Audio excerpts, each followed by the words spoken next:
en fait, elle s'est mise à pleurer, mais comme jamais, et à nous hurler dessus. Je ne peux pas vous faire confiance, vous ne savez pas trouver les docteurs pour m'aider. Oh. Elle a monté les escaliers de sa chambre en nous disant « Vous allez me laisser souffrir encore longtemps comme ça ». Miette sur le tapis, le podcast des mères. Comme toi. Bienvenue dans ce nouvel épisode des Miettes sur le tapis, le podcast des mères comme toi. Des mères normales dans un monde pas vraiment normal. Aujourd'hui, on va accueillir Sarah. Sarah est juriste la journée et maman d'une petite fille turbo la nuit. Avec elle, on va parler maternité hardcore, on va parler de diagnostic médical, mais on va surtout voir comment on élève et on éduque un petit humain qui carbure à l'énergie nucléaire. Bienvenue Sarah. Merci. Merci d'être là. Est-ce que tu peux te présenter, nous dire qui tu es, ce que tu fais, ta famille, etc. Alors moi, j'ai 34 ans. J'ai toujours du mal avec cette question parce que j'ai arrêté de compter à la naissance de ma fille. Je me fie au fait que j'avais 30 ans la semaine d'après et que comme elle a 4 ans, j'ai 34 ans Ah, aujourd'hui. donc tu calcules. Je calcule comme ça, moi. Je suis pacsée avec Théophile. Alors, je ne suis pas mariée parce qu'il pense toujours aujourd'hui que j'en veux à sa fortune dont je n'ai pas connaissance. Mais c'est ce qu'il me dit. Et je suis donc juriste la journée et la nuit, je suis veilleuse de nuit, mais visiblement non rémunérée. Du coup, tu nous disais que tu étais juriste Oui. Et tu es aussi maman d'une petite fille de 4 ans. Oui. Quel mot te définirait le mieux en tant que maman et en tant que femme ? Alors, en tant que femme, je dirais loyale. Et en tant que maman, je dirais battante, mais par la force des choses. C'était pas prévu au programme. Non, c'était pas prévu au programme. Avant même la naissance de ta fille, tu as vécu un parcours quand même chaotique Ouais. de la maternité. Est-ce que tu veux nous raconter comment tout a commencé ? Ouais. Alors en fait, moi en 2019, j'avais des douleurs au ventre exceptionnelles. Mais sauf que je passais de gynécologue en gynécologue et qu'on me disait, c'est normal d'avoir mal quand on... Voilà. C'est les règles. C'est les règles, enfin, ça fait mal, madame. Et en fait, je change de région, je change de praticien et en fait, j'arrive en consultation et là, je comprends que ça change dès qu'il pose une échographie et qu'il me regarde et qu'il fait je vais vous orienter vers un autre centre. En fait, on découvre une masse de 10 cm par 10 cm dans la zone pelvienne. C'est-à-dire qu'en fait, énorme. le soir, quand je me suis allongée dans mon lit, ça faisait effectivement une bosse que moi, je n'avais pas vue Ouais, les après, fois quand d'avant. tu le sais, tu fais plus attention. C'est ça. Et du coup, je passe des examens et en fait, on me dit que la masse est tellement étendue qu'on ne sait pas définir si c'est un fibrome ou une tumeur. Donc, on m'oriente vers le CHR et en fait, j'avais pas bien saisi là, l'étendue des dégâts. Il valait mieux peut-être. Valait peut-être mieux. Et en fait, j'appelle la secrétaire et elle me dit écoutez, les délais, c'est 6 à 12 mois. Je dis allons-y, fixons un rendez-vous. Je pense qu'elle me fixe un rendez-vous 9 mois après, quelque chose comme ça. Et je lui dis mais par contre, je crois que d'après le médecin, c'était urgent. Donc, j'ai quand même un courrier. Et elle me dit envoyez-le moi, on fixe le rendez-vous et envoyez-le moi. Et dans l'heure, et elle me rappelait, elle me disait venez demain. Et j'ai dit, ça. Et je suis rentrée chez moi et j'ai dit, je crois que ça sent mauvais. Et donc, je suis tombée sur un chirurgien.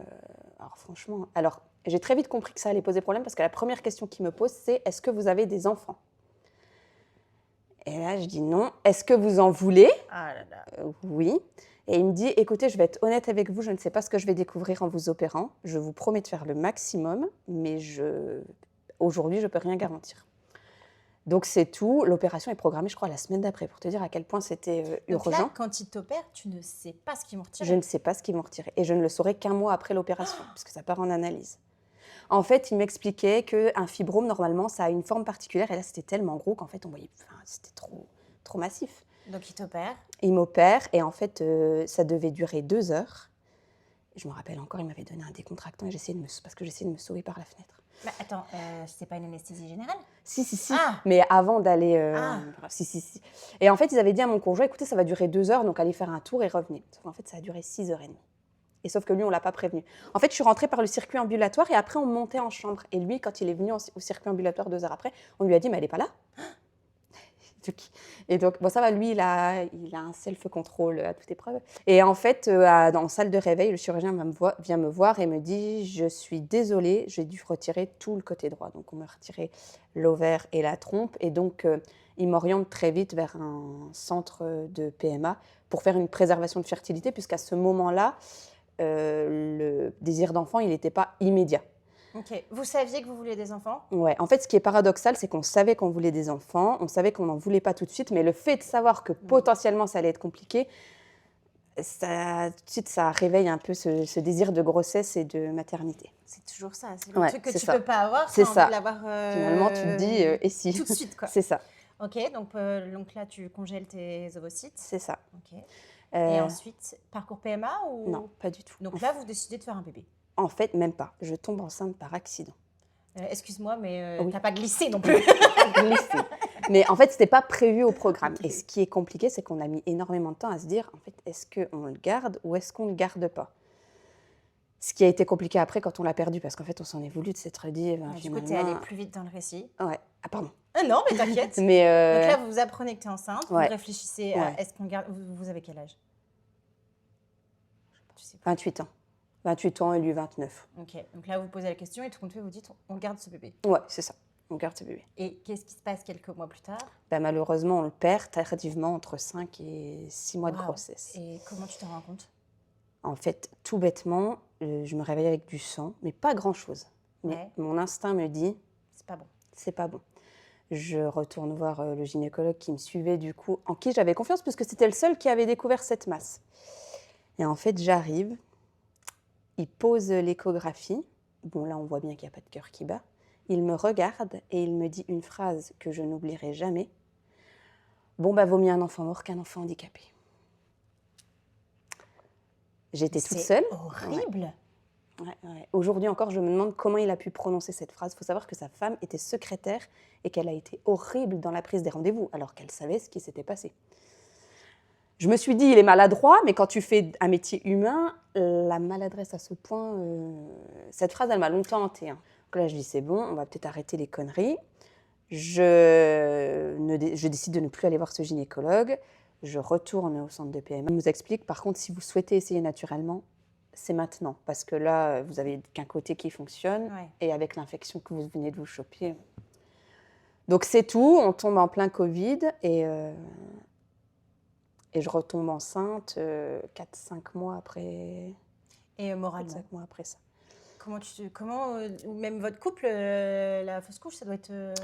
Alors, moi, j'ai un conjoint qui exprime pas beaucoup. Ses sentiments. Voilà. Donc, pour lui, c'était pas un bébé. Ok. Bon, tu sais très bien. Toi, tu le sais qu'il faut Voilà. se protéger. Ouais, c'est ça. Ah oui, complètement. Voilà. Ah non, moi, je lui en ai pas voulu parce que. Non, mais. En fait, je pense qu'il m'a vu m'effondrer et que le fait que lui il tienne dit, tu le vas cap. être solide, Ouais, c'est comme ça. ça va. Et en fait, du coup, moi, je pensais avoir passé le cap. Mais je pense que j'ai mis juste un mouchoir dessus et puis je me suis dit, ça va passer. Sauf qu'en fait, quand je retombe enceinte, au tout début, on n'avait même pas fait l'écho de datation, et bien, même chose, je perds du sang. Ah, le flip. Et en fait, en pleine nuit, il me dit, eh ben, en plus, on va perdre un deuxième enfant. J'ai des Et là, frissons et quand là, tu je, le dis. et là, je me dis, oh, c'est pas possible et tout. Et sauf que je n'ai plus de gynécologue, puisque j'en ai congédié un. Et c'était le Covid, c'était le Et confinement. c'était le Covid. Et donc, j'appelle la clinique où j'accoucherai. J'explique la situation. Et en fait, j'ai un gynécologue qui me rappelle et qui me dit, écoutez, madame, vous venez quand vous pouvez aujourd'hui, je vous prendrai entre deux. Bon. Donc, j'y vais. Et en fait, je tombe sur un gynécologue profondément humain. Parce que alors là, c'est mon Dieu aujourd'hui. Et en fait, il m'ouvre la porte et il me dit, bah alors, vous venez pourquoi ? Et en fait, je lui ai dit aussi une phrase qui, je pense, la traumatise à vie. Je lui ai dit, je viens pour que vous me confirmiez que mon bébé est mort. Et il m'a dit, madame, on va regarder, mais il n'y a pas de raison qu'il soit mort. Bon, au final, tout allait bien. Mais du coup, il avait mis en place, j'avais des rendez-vous toutes les 3 semaines. C'est-à-dire que toutes les 3 semaines, alors il ne faisait pas une grosse écho, mais il faisait une petite écho. Et quand j'ai mis en place un suivi avec ma sage-femme, qui travaillait aussi avec l'hôpital, un jour, elle me dit, mais tu sais, il ne te met pas des rendez-vous toutes les 3 semaines parce qu'il y a un problème. Il met des rendez-vous toutes les 3 semaines parce qu'il a pris en considération le fait que vous ayez un parcours compliqué. Et donc, c'est une manière pour lui de te rassurer. Sauf que c'était compliqué. Enfin, je te dis, Covid, il fallait tous les rendez-vous tout seul, les échographies. Enfin, c'était une période particulière. Enfin, franchement, ça a été compliqué. Et la grossesse, en soi, c'est bien passé? Psychologiquement, ça a été dur. Ouais. Vraiment dur parce qu'on a attendu de dépasser le terme de la perte du premier. C'est-à-dire que moi, j'ai annoncé que j'étais enceinte. Ouais, J'étais enceinte de 6 mois. Tu as dû dire à cette date-là. C'est ça. Et en plus, manque de peau, on décide de l'annoncer en août, je crois, et mon père, qui habite pas du tout par ici, qui ne vient jamais nous voir, décide absolument de venir nous voir à cette période-là, et c'était impératif. Il faut que je vienne ce week-end, il faut que je vienne ce week-end. Donc nous, on se dit, c'est le moment où on veut l'annoncer, on vient. Et en fait, il devait aider, on a une maison en travaux, il devait aider mon conjoint. Et je lui dis, mon père, il va pas bien, il y a quelque chose. On apprendra, avant de vouloir l'annoncer, la veille, que mon père est atteint d'une grave maladie. Donc j'apprends ça et je dois lui annoncer que je suis enceinte. Bon, ça a permis de mettre un peu de gaieté là-dedans. Mais du coup, psychologiquement, ça a été dur. Physiquement, ça a été, si ce n'est que j'ai vomi du début jusque la table d'accouchement. C'est-à-dire que ça aurait dû annoncer la couleur de ce qui allait arriver derrière. Je ne l'ai pas vu comme ça, mais... Tu t'es dit, je vais accoucher, après ça ira mieux. Après, ça ira mieux. Et en fait... Pas du tout. Comment s'est passé cet accouchement ? Compliqué. Déclenchement, J+5. Alors, très bien prise en charge, pas de souci, pas de problème, mais compliqué. Je fais une hémorragie à l'accouchement. Et ma fille avait avalé trop de liquide amniotique, donc elle ne respirait pas. Ça a été... En fait, j'ai fait un blackout. C'est-à-dire que j'ai des photos à aujourd'hui que me montrent... Tu te souviens pas ? Je me souviens absolument pas. Complètement ailleurs. La première image dont je me rappelle, c'est une fois qu'on est remonté en chambre, il me dit je dois aller chercher quelque chose dans la voiture. Et à ce moment-là, je regarde le perso et je me dis qu'est-ce que j'ai fait ? Et je me rappelle avoir eu ce oh mince. Trop tard. Trop tard. Ah là, bien trop tard. Là, bien trop tard. Le retour à la maison, comment ça se passe ? Alors, on a très vite compris qu'il y avait un souci. Comment ? C'était une enfant qui ne dormait pas. Ouais. C'est-à-dire que moi, je suis sortie, on m'a dit un enfant, ça dort, ça mange. Bon, elle ne dormait pas. Et déjà, à la maternité, elle ne dormait pas beaucoup ? Non, elle ne dormait pas. Et elle ne mangeait pas. C'est-à-dire que moi, je me faisais disputer. Elle buvait des 5 millilitres. Tu as essayé d'allaiter ? Non. On a fait la tétée d'accueil, mais c'était un souhait pour moi. Je pense que j'ai bien fait parce que au niveau... Alors, si en plus tu devais te rajouter cette non, pression, je pense que j'aurais pas. Tu as bien fait. Mais déjà, à la maternité, on avait constaté qu'elle ne dormait pas. Et déjà, à la maternité, moi, elle avait recraché du sang. Et ils avaient mis ça sur... on a dû aller aspirer. On l'a peut-être blessée. Et c'est vrai, ça aurait pu être le cas. Donc, vous rentrez à la maison avec un bébé qui ne dort pas, sauf que vous n'avez jamais eu de bébé. Non, donc pour nous, c'est normal. Parce que de toute façon, tout le monde dit qu'un bébé, ça ne dort pas. Mais elle ne pleurait pas pour autant. C'est-à-dire que moi, elle était réveillée toute la journée, mais elle ne pleurait pas. C'est un bébé qui n'a quasiment jamais pleuré. Donc, elle ne mange pas, elle ne dort pas. Et puis, je trouve que ce n'est pas des régurgitations qu'elle a, c'est-à-dire qu'elle vomit. Et donc, bonne chance pour trouver un rendez-vous avec un pédiatre. J'aurais dû me méfier quand je vois que ce pédiatre a beaucoup de créneaux disponibles. Je me dis, je vais aller le voir. Mauvaise idée, j'arrive. Je pense qu'il devait être à la retraite. Il aurait dû. Et je lui dis, moi j'ai un problème, c'est qu'en fait, à chaque fois qu'on couchait notre enfant dans son lit, on devait changer les draps. Parce que c'était trempé, en fait. Elle vomissait. Et en fait, il me regarde et il me dit, elle a les fesses aussi rebondies que ses joues. Quoi ? Donc c'est que tout va bien. Ah, mais moi, je pourrais écrire un palmarès sur les meilleures répliques des professionnels. Et en fait, ma sage-femme m'avait dit, faites attention parce qu'il y a beaucoup de médecins qui considèrent qu'à partir du moment où votre enfant prend du poids, même un petit peu, il n'y a pas de problème. Je n'ai jamais entendu celle-là. Ah, et donc, je sors de là. Et là, par contre, j'ai cru que j'allais faire une dépression. J'ai appelé ma sage-femme, je lui ai dit, écoutez, ça ne va pas. Moi, je sais qu'il y a quelque chose qui ne va pas. Je le vois, elle ne pleure pas. Et en plus, moi, elle ne pleurait pas. Donc, il me disait, vous ne pouvez pas dire qu'elle a mal. Ouais. Et en fait, elle me dit, écoute, la pédiatre que tu as vue à la maternité, ça s'est bien passé. Je lui ai dit oui. Elle me dit, je vais l'appeler pour toi et elle va te recevoir. Et elle m'a reçue un samedi matin. C'est toujours la pédiatre de ma fille aujourd'hui. Je pense qu'elle m'a sauvé la vie à moi et à mon enfant. Et à ta santé mentale. Ah oui, c'est-à-dire que c'est le seul médecin, quand je me suis présentée dans son bureau, elle m'a demandé comment ça se passait, je lui ai expliqué. Et elle m'a dit, mais vous, comment vous allez vous ? Et là, j'ai dit, c'est bon. C'est marrant, vous êtes mon héroïne. C'est le souvenir que j'ai de ma pédiatre. C'était sa première question. Et vous, comment vous sentez-vous ? Et je pense que c'est important parce qu'on s'oublie. Moi, je ne me demandais même pas comment j'allais moi. De toute façon, c'était pas la question. Tu mettais ton legging de grossesse, tu n'étais pas douchée. C'était même pas un sujet, en fait. Qu'est-ce qu'elle dit, la pédiatre ? Alors, en fait, elle me dit que pour elle... en fait, ce que j'ai apprécié, c'est qu'elle n'a jamais mis en doute notre parole. De toute façon, ma fille vomissait tout le temps. Donc, elle a très vite vu qu'il y avait un souci. Donc, elle a très vite mis les choses en place et surtout, elle s'est très vite rendue disponible. C'est-à-dire que s'il fallait la voir toutes les semaines, elle la verrait toutes les semaines. Donc, mais du coup, ça a très vite été médicalisé. Très médicalisé, on a enchaîné les rendez-vous avec les spécialistes.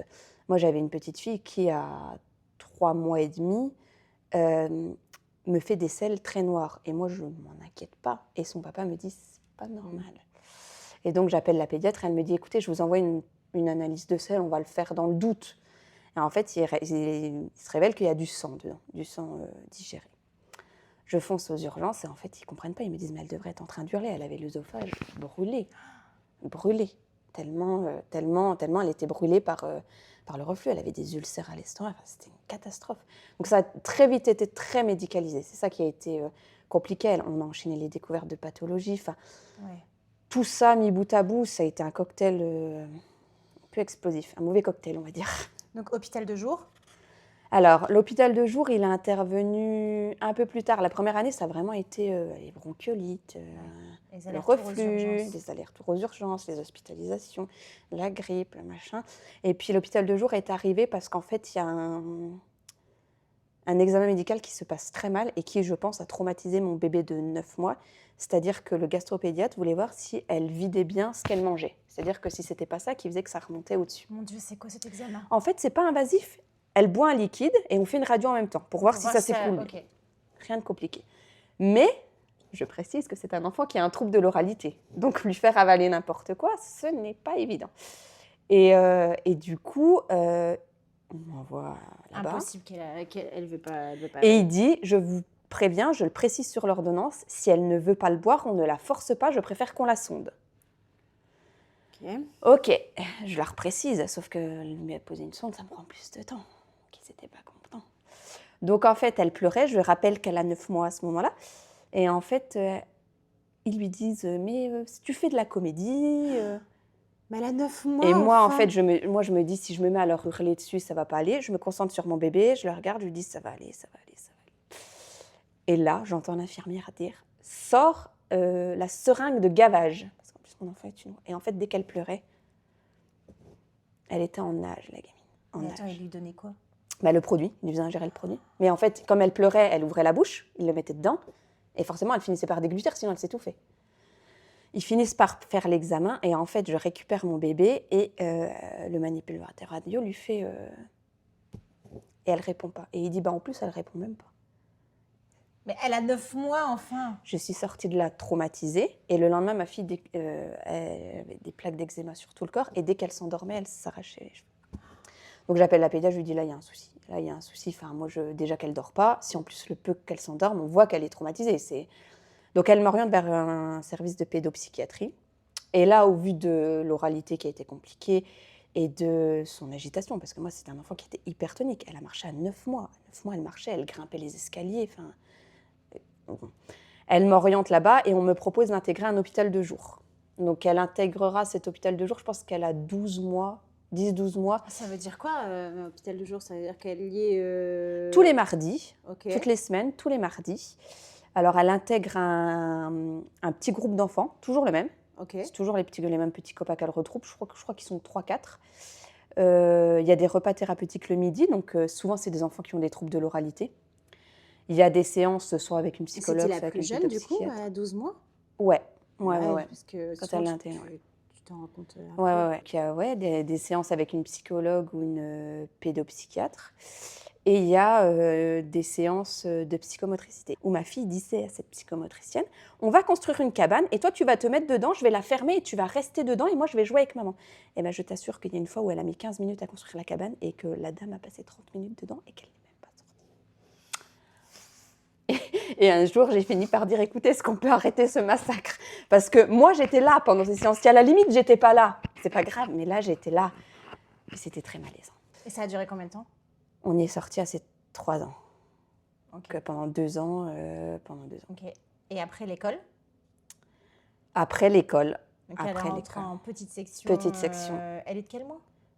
Fin janvier. Donc elle avait 3 ans bien passés, 3 ans et demi. 3 ans, 9 mois. Ouais. Okay. On avait fait le choix du fait qu'elle soit très agitée de ne pas la faire rentrer l'année d'avant.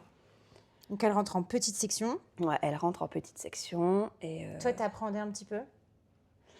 Alors, c'est une enfant qui, ça s'est toujours bien passé à la crèche. Donc moi, j'avais pas de problème sur la séparation ou tout ça. Par contre, on avait énormément de craintes par rapport à son comportement. Et Et tout ça. Et nous, la difficulté, c'est que c'est une enfant qui est très solaire. Donc, en fait, souvent, on nous dit, mais non, ça va. Oui. Vous allez voir. Souvent, je leur dis, vous allez voir, on en reparle dans une semaine. Et souvent, on en reparle dans une semaine. Et alors, les débuts? Alors moi, on a de la chance, c'est qu'on est tombé sur une petite école bienveillante et qui ont toujours été à l'écoute de ce qu'on... Et ça, je pense que c'est important. Ils connaissaient tous la situation de notre enfant. Au début, ça s'est très, très bien passé. Et puis, ça a basculé avec les vacances d'automne, les premières vacances d'automne, où moi, j'ai dit, comme je disais, ma fille, c'est pas une enfant qui pleurait. Et en fait, elle passait son temps à pleurer tout Le le temps. matin, quand tu l'as déposée? Quand je la déposais, quand il fallait changer d'activité, quand il fallait aller en récréation, quand il fallait revenir de la récréation, quand il fallait aller à la cantine, la maîtresse, elle me disait, elle a accroché à ma jambe. Et elle faisait des crises de colère énormes, énormes, et à se mettre dans des états pas possibles. Ouais, puis toi, tu savais qu'à la crèche, ça se passait pas comme ça, donc Non. c'est qu'il y avait un truc. Et la maîtresse était inquiète. Elle me disait, madame, je suis vraiment inquiète parce que ça s'est pas passé comme ça. Je pense qu'elle a beaucoup pris sur elle la première période et qu'en fait, l'enfant a dégoupillé. L'enfant a trop plein. Elle s'est dit, c'est stop. Et donc, comment elle manifeste ça? Une fois, elle a jeté la cuisine de la classe. Sur personne? Non, heureusement. Ça va. Pas de blessés? Heureusement, pas de blessés, pas de dégâts. Ok, et donc là, elle te dit quoi, la maîtresse? Ah, mais la maîtresse était très gentille. Elle m'a dit, elle a perdu une pétale. C'est-à-dire qu'en fait, ils ont Ah, une ils ont fleur vu. du comportement et elle avait perdu une pétale. Mais pour ma fille, perdre une pétale, c'était une grosse sanction. Hein. Ah oui. Mais non, ils ont toujours essayé de mettre en place ce qu'il fallait. Petit à petit, c'est revenu, c'est resté compliqué. On a repris un suivi pédopsychiatre, on a repris tout ça. Ce qui était compliqué, c'est qu'elle s'est vite rendue compte, elle l'a très vite verbalisé. Elle disait, je ne suis pas comme mes autres copains. Ouais, elle s'est sentie différente. Elle Et s'est ça sentie doit différente. te crever le cœur. Ça. Ouais. En fait, moi, j'ai toujours dit, quand elle exprime la souffrance, il y a la ressentir et il y a l'exprimer. Ouais. Et moi, là, j'ai dit, il n'y a pas. Enfin, ça a été très, très compliqué. On l'a accompagnée là-dedans. On a de la chance qu'elle verbalise parce qu'elle Oui, aurait pu elle ne aurait pu pas le ne rien verbaliser. dire. Elle l'a très vite verbalisé et la maîtresse était très attentive à ça, du coup. Et On sait bien que tu sois tombée sur une école. ouais. Depuis cette année, elle a une AESH une journée par semaine, ce qui limite un peu. Est-ce que tu peux nous expliquer ce que c'est qu'une AESH? Alors, c'est une dame qui vient pour s'occuper. En fait, elle est là juste pour s'occuper d'elle. C'est-à-dire qu'en fait, Elle c'est en plus de la l'accompagne, maîtresse, ouais. elle l'accompagne. Alors nous, comme c'est un problème où elle a du mal à se canaliser, à tenir en place, elle est là pour la faire se reconcentrer. C'est compliqué comme demande? Ouais. Les dossiers MDPH, c'est extrêmement compliqué. Extrêmement compliqué. Et encore, nous, on n'a obtenu qu'une journée par semaine. C'est-à-dire qu'on considère, on considère que notre enfant, tous les autres jours, tout va bien. Donc elle est bien reconnue en situation de handicap, mais pas le lundi, mardi, mercredi, jeudi, que le vendredi. Donc oui, c'est compliqué. Et pour pouvoir faire ce dossier, vous avez eu un diagnostic? Qu'est-ce que tu as dû fournir à ce dossier pour que tu puisses... Des certificats médicaux, des bilans de psychomotriciens, des bilans d'orthophonistes et la pédopsychiatre qui a rempli un dossier. En fait, il n'y a pas besoin d'avoir un diagnostic pour obtenir. Okay. C'est l'impact des symptômes, entre guillemets, sur et à quel point ça handicape la vie de l'enfant et de l'école. Et aujourd'hui, le diagnostic, s'il y en a un, c'est quoi? Aujourd'hui, le diagnostic, il n'y en a pas. On me dit que ma fille a un trouble du neurodéveloppement qui s'apparente à un TDAH, donc un trouble déficitaire de l'attention avec hyperactivité dans notre cas, mais qui n'est pas officiellement posé parce qu'en France, c'est extrêmement compliqué d'obtenir un diagnostic parce qu'on considère qu'avant 6 ans, tu te démerdes? C'est clairement ça. C'est-à-dire que nous, on a une enfant qui a des suivis depuis qu'elle a 10 mois. C'est-à-dire qu'on dépense des sommes astronomiques en psychomotricité non remboursées, évidemment, qu'elle a une séance d'orthophonie par semaine, une séance de psychomotricienne, une séance avec une psychologue, mais qu'on dit qu'il n'y a pas de diagnostic. Donc, c'est une agitation psychomotrice. C'est-à-dire que moi, ma fille, je ne peux pas... Enfin, elle se met en danger. Moi, elle escalade tout. C'est-à-dire qu'on va chez un médecin, elle escalade des armoires. Dans la classe, c'est la même chose. On dirait un chat. Désolée, j'ai rigolé, c'est pas drôle. C'est pas drôle, mais c'est vrai, c'est ça. Je me suis permise parce que Sarah, elle a la faculté d'en rire. Oui, parce qu'il faut en rire. Mais... Ah oui, non, mais t'as raison, il vaut mieux... Voilà. Et comme je disais, nous, l'alerte, ça a été la souffrance de notre enfant. Et il y a de ça pas très longtemps, de ça 3 semaines, en fait, on était en train de faire typiquement une liste de cadeaux de Noël. Et en fait, elle s'est mise à pleurer, mais comme jamais, et à nous hurler dessus. Je ne peux pas vous faire confiance, vous ne savez pas trouver les docteurs pour m'aider. Oh. Elle a monté les escaliers de sa chambre en nous disant « Vous allez me laisser souffrir encore longtemps comme ça ». Oh non, bichette. Et là, j'ai regardé son papa et j'ai dit « Par contre, là, c'est stop ». Par contre, là, c'est stop. Donc, je suis en train de donner un gros coup de pied dans la fourmilière pour ses suivis.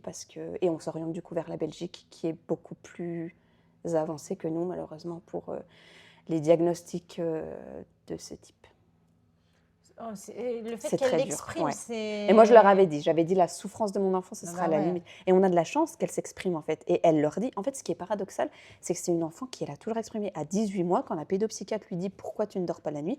Elle lui répond « C'est ma tête qui ne veut pas dormir, j'ai une fusée dans ma tête. » C'est bien imagé. C'est bien imagé, sauf que quand elle lui dit ça, ça sort pas de ma bouche, ça sort de la sienne. Très intelligente, cette Ouais. petite.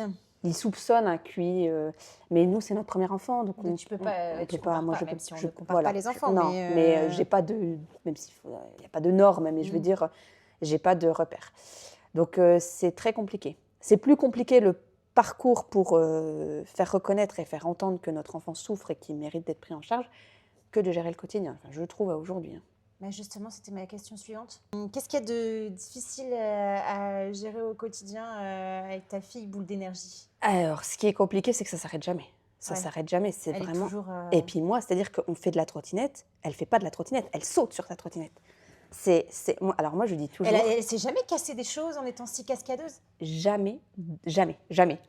Elle ne s'est jamais rien cassé. Tu Je vois. n'ai jamais, je n'ai jamais été aux urgences, même pour une Ah ouais. chute, même pour rien du tout. Rien du tout, jamais. Donc elle gère le risque. Elle gère, elle est criblée de bleu partout, mais elle gère le risque. Non, ce qui est compliqué, c'est que ça s'arrête jamais. Il faut toujours faire quelque chose, toujours. Moi, je dis toujours qu'on dirait un écureuil sous amphétamine, mais vraiment, parce que... Et c'est une enfant de la rue. Moi, je l'appelle l'enfant de la rue, parce qu'il faudrait toujours être dehors. Toujours, tout le temps. C'est bien. Hein. Ça Oui. alors, les grand-mères te diraient, ça va la faire dormir. Ah, pas du tout. Alors moi, on m'a tout dit, la piscine, tout ça. Je sais tout, c'est encore pire. C'est encore pire, parce qu'après, elle tient par les nerfs. Alors, pour celles et ceux qui se plaignent des mauvaises nuits, vas-y, dis-nous à 4 ans, combien d'heures de... Alors, je précise que pour nous, c'est des nuits royales. Oui, parce que vous avez vécu pire. Voilà. Donc maintenant, vous relativisez. Mais à 4 ans, elle me fait 19h, 4h du matin, avec 1 ou 2 réveils. Ah, mais tu m'avais pas dit ça. Et Ah, du coup, si. quand elle se réveille, c'est quoi? C'est une terreur nocturne? Elle veut quelque chose? Souvent, elle veut de l'eau. Alors, si c'est son père qui gère la nuit, son père considère qu'elle a des pics de croissance toutes les 48 heures et donc il mange en pleine nuit. Mais elle a des pics de croissance, il faut l'écouter. En fait, l'enfant, quand c'est son père, dit « j'ai faim, je me réveille parce que j'ai faim ». En fait, il lui fait quoi? Il lui fait un biberon?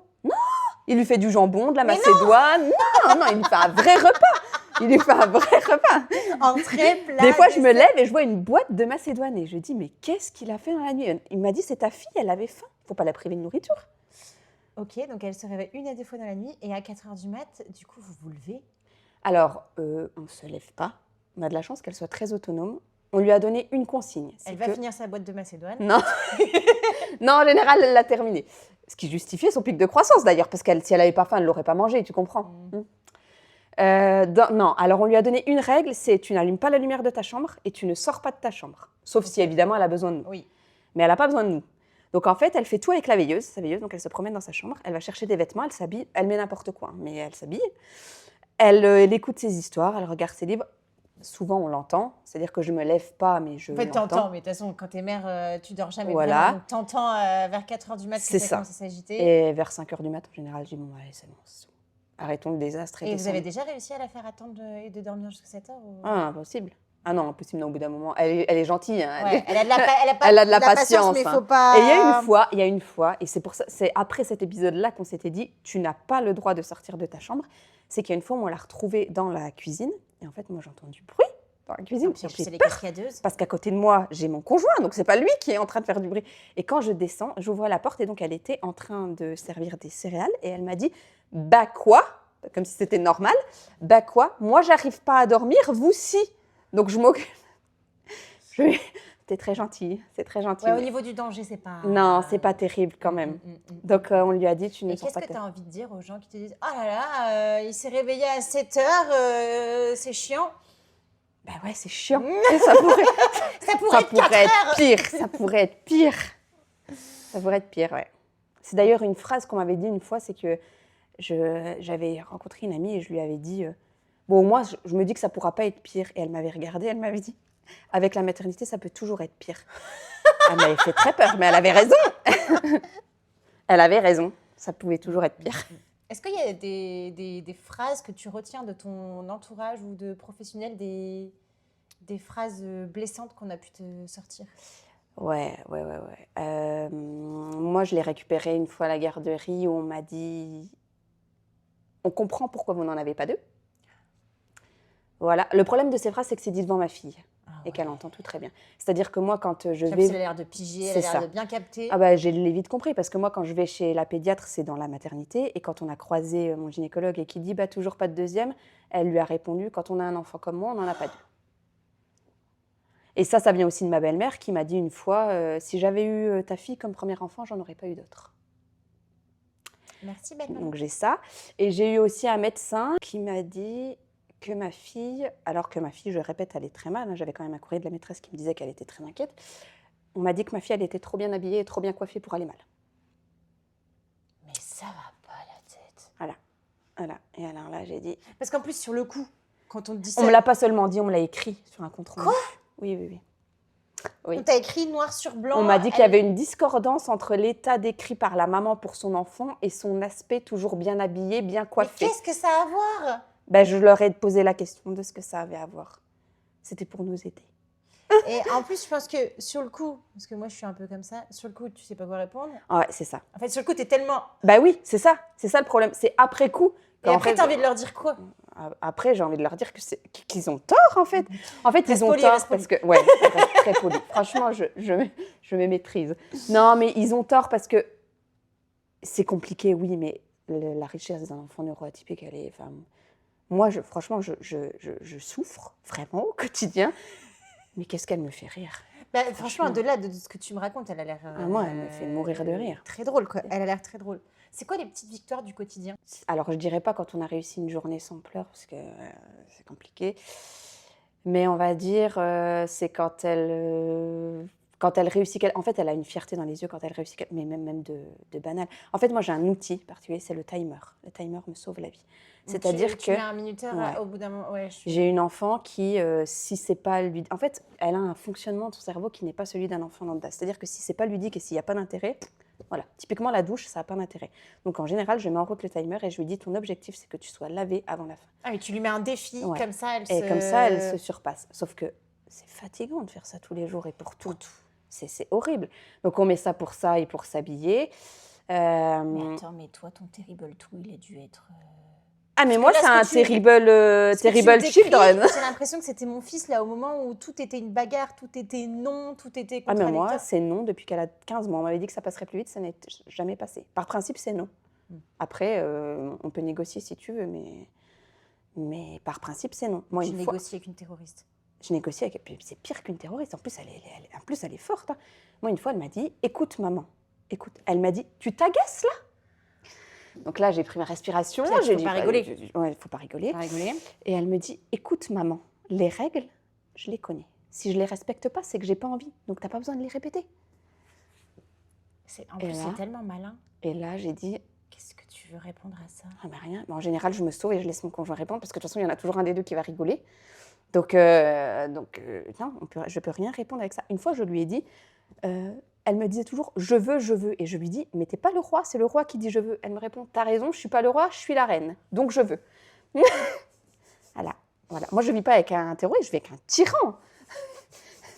C'est-à-dire que c'est tous les jours, c'est non-stop. Hein. Et hier, je descends juste, moi je mets toujours le babyphone parce qu'elle dort à l'étage, donc elle a 4 ans, mais je laisse le babyphone. C'est juste parce que ma fille, on s'est mis à tout filmer pour montrer aux professionnels l'ampleur de ce qu'on vivait. Quand je leur expliquais que ma fille pouvait passer 1 heure à sauter dans son lit avant de dormir, on ne me croyait pas. Je l'ai filmé, ça a duré 40 minutes, où elle saute dans son lit. Et donc hier, le babyphone tourne et en fait, je vais sous la douche et je ne sais pas pourquoi, j'ai laissé le babyphone dans le salon. J'ouvre la porte de la salle de bain et j'entends qu'elle braille. Mais ça fait 2 heures que je t'appelle, tu vas venir ou c'est moi qui dois venir ? Et je dis, mais tu parles à qui là ? Je lui dis, tu parles à qui ? Elle me dit, bah à toi, tu t'es pas lavé les oreilles, ça fait 2 heures que je t'appelle. Et je lui dis, allez, ça va aller, oui. Non, elle a une réponse à tout, elle a une réponse à tout, elle a une réplique à tout. C'est ça qui est... Et elle fait ça avec vous ou en général Non, avec tout le monde. Moi, je dis qu'elle est insolente, mais c'est peut-être pas de l'insolence, mais moi je dis que ça va lui porter Mais en plus, préjudice. les gens, ils doivent pas comprendre. Pas toujours, Mais non, non. mais ouais, les gens, ils doivent être. Non, c'est- Les petits vieux, ils doivent être très premier degré, genre Ah, les c'est ça. malpolis. C'est ça, ou- c'est complètement ça. C'est Bah un oui, ils enfant doivent mal pas comprendre. élevé. C'est comme les petits vieux là qui veulent absolument qu'on leur fasse un bisou et tout ça. Mais Ah non, ouais, mais en fait, il ouais. n'a pas envie de te toucher, Non. mon gosse, il te connaît pas. Moi, donc, l'avantage, c'est qu'elle est capable de leur dire. T'es une vieille mamie et tu sens pas bon, une fois, elle a dit à une dame à la caisse. C'est moi après qui suis. Voilà. Et la dernière fois, c'était. Je vais chercher un truc au magasin de bricolage pour son père et il y a un petit jeune qui est en train de fumer. Elle me dit: T'as vu comme il est beau gosse? Je lui C'est dis, extrêmement drôle. on ne peut pas tout dire comme ça. Pas devant moi, pas avec moi. Fais-le avec ton père, mais pas avec moi. Est-ce qu'il y a des choses que tu t'interdis ou des endroits où tu te dis je vais pas y aller parce que sinon ça va être. Alors, je m'interdis plus à aujourd'hui d'aller dans des endroits. Par contre, je choisis avec qui j'y vais. C'est-à-dire qu'en général, Ouais. je choisis un couple d'amis qui Tu la sais- gère très bien Ouais. et la marraine de ma fille qui la gère très bien. Et je sais que déjà pour sa sécurité à elle, parce qu'elle se met énormément en danger, et pour mon bien-être à moi, parce qu'en fait, sinon, je subis. Et donc, tu es toujours en alerte, voilà, et du coup c'est tu ça. profites pas du moment. C'est ça. Donc voilà. Maintenant, je choisis les lieux. Par contre, c'est sûr que j'irai pas dans un lieu où il faut absolument se taire. Et... Ouais. Est-ce que tu as appris à te foutre de ce que pouvaient penser les gens en la voyant ou l'entendant? C'est difficile, je C'est présume. difficile. Ouais. C'est difficile parce qu'on est dans une société où on considère qu'un enfant, ça doit pas faire de bruit et pas faire de vagues. C'est gênant. Et voilà, c'est ça. Et moi, j'ai un enfant qui fait du bruit et qui fait des vagues et qui... Voilà. Donc, c'est compliqué. Moi, je me rappelle d'une fois à la gym, elle était petite, hein, elle avait 18 mois. Et en fait, il y a un papa qui disait à sa femme: mais c'est pas normal qu'elle bouge comme ça. En plus, c'est une fille. Parce qu'en plus, les filles n'ont pas le droit de Qu'est-ce que bouger. ça veut dire ça aussi? Et je m'étais dit, mais en fait, je préfère ma fille qui bouge que la tienne qui est amorphe sur le tapis. C'est Quoi. Enfin, clair. au bout d'un moment, j'arrive pas complètement à m'en foutre, je m'en détache. Par contre, ce qui est compliqué, c'est ce que je te disais, c'est quand ma fille Quand les elle entend. l'entend. Ouais, ça, Parce c'est- qu'elle comprend. Donc ça, c'est Et plus ça va, compliqué. t'arrives à te retenir de ne pas répondre des trucs. Ouais, parce qu'elle va t'entendre. tu vois. Ouais, je me Tu retiens. fais- C'est bien. C'est bien, c'est bien, c'est bien, c'est bien. Bravo. je Nous te n'avons pas le félicite. choix. Et Jusqu'au au, jour où... et au contraire, est-ce qu'il y a des trucs qu'elle adore faire, des trucs qui bougent, je présume, Ouais, les trucs qui bougent. dès qu'elle doit se dépenser? Ouais, c'est ça. Nous, c'est une enfant. Son papa m'a toujours dit, faut pas la freiner. Parce qu'il est lui-même TDAH, il a été beaucoup freiné. Et ah tiens, c'est une bonne question ça. Ouais. Et du coup, lui, ça a été. Parce qu'à l'époque, je présume que c'est un truc dont on parlait moins. Ça a été Alors, il était diagnostiqué quand même diagnostiqué Ok. enfant. Il a quand même été diagnostiqué enfant, mais il n'a eu aucune prise en charge. Donc, il l'a pas toujours bien vécu. Et en fait, j'aurais dû me rendre compte qu'en faire un enfant avec lui, c'était une mauvaise idée. Parce que vraiment, des fois, il y a des dimanches où ils sont là tous les deux et j'ai l'impression d'avoir un tourbillon devant moi. Il y a des dimanches où je leur dis, partez. Sortez de Partez, là! Fuyez, mais ça va pas, fuyez. Je préfère faire le ménage dans ma maison qu'être avec vous. Il y a des fois où ils s'en vont. Donc, il m'avait dit, il faut jamais la freiner. Donc, on la freine pas. Sauf que ma fille a 2 ans, un peu avant ses 2 ans et demi, elle m'a dit, je veux faire du vélo sur les bosses. Ah, du BMX. Du BMX. Punaise. Et elle s'est Du- toujours rien cassé. Elle s'est toujours rien cassée. Donc, son papa m'a dit, bah, on va trouver un club où on fait du vélo sur les bosses. Mais je lui dis, à 2 ans, elle va avoir 2 ans et demi. Et ben, Mais attends, elle faisait du vélo sans mon petit trou à cet âge-là? Alors, à 2 ans et demi, elle a fait 2 mois de draisienne et ensuite, elle est passée à vélo. Punaise. Elle est- Et depuis 2 mois, je crois, elle est sur un BMX et elle ne s'est jamais arrêtée. Et ça, elle adore. Du judo aussi, depuis 2 ans, c'est sa 2e saison. Et ça, ce qui était très drôle, c'est que le judo, il faut être très carré. Ouais. Moi, elle ne rentre pas dans les cases. Et donc, le prof, il le savait un peu. Et les premières fois où j'allais la chercher, elle était toujours... Je voyais qu'elle était punie. De toute façon, j'arrivais pour la récupérer, j'entendais « Alba, Alba, Alba !» Et en fait, donc je me faisais toujours petite quand j'allais la récupérer. Mais je ne pensais pas que l'enfant avait détecté que j'essayais de me cacher. Et un jour, elle m'a dit, on était à table et elle dit, tu sais papa, maman elle a plus peur d'Éric que moi. Et là il rigole et Ce je qui lui n'est dis, pas faux. ce qui n'est pas faux, parce qu'elle visiblement ça ne lui faisait rien du tout.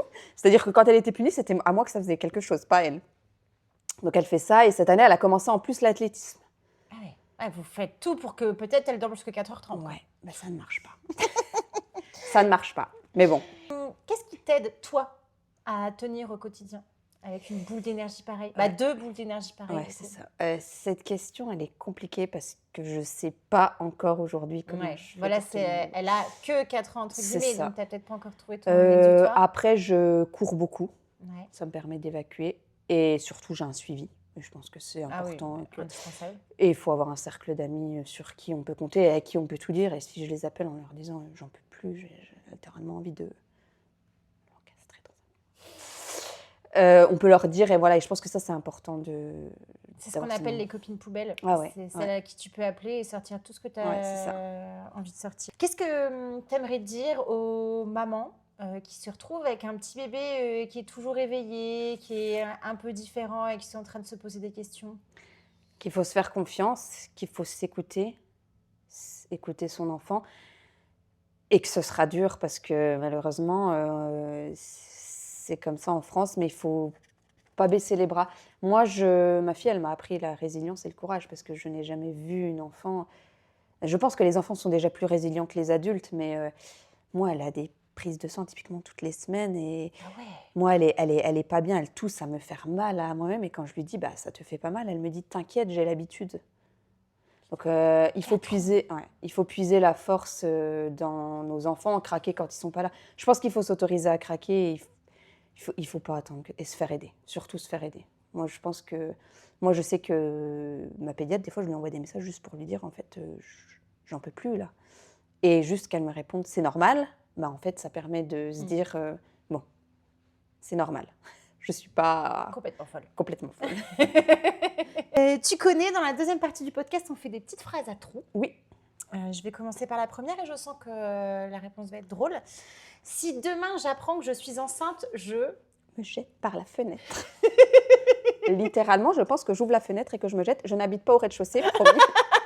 Mais je pense que c'est ça. Et c'est très paradoxal parce que je n'ai pas fait le deuil d'un deuxième enfant aujourd'hui. C'est-à-dire que là, maintenant, je n'en vais pas.